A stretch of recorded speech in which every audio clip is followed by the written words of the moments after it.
When the addition to our house was finally finished and every picture, or almost every picture, was placed up in the wall and everything was back to where it should be, I was able to schedule a shoot, which was very exciting for me, not only for my upcoming book, the pictures would be in my introduction, but also for the online design magazine Rue.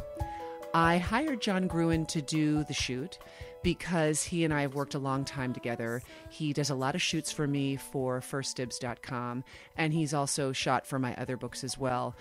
And what really works is that it's a true collaboration. Obviously, I'm not a photographer. I'm a frustrated one, and John is the expert.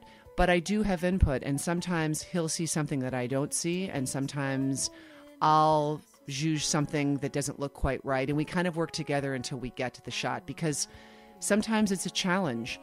In my own home, I had to look at it kind of clinically, as though I was just walking in and this was a shoot where I was supposed to style it. And I tried to see everything as though for the first time. There were some things that I thought looked fabulous, and when John set them up to shoot, it didn't look quite right. Sometimes you're too close, sometimes you're too far. Things need to be moved around until it looks camera ready, which doesn't mean it should look perfect. It should look natural, but it should have personality and style. And so between the two of us and his wonderful assistant David, we kind of work together and move through the house to capture what it feels like to be here. The hardest part for me was getting my portrait taken. And it's ironic because a lot of what I do for a job with John is to take portraits of people, dealers, designers in their homes or showrooms or shops.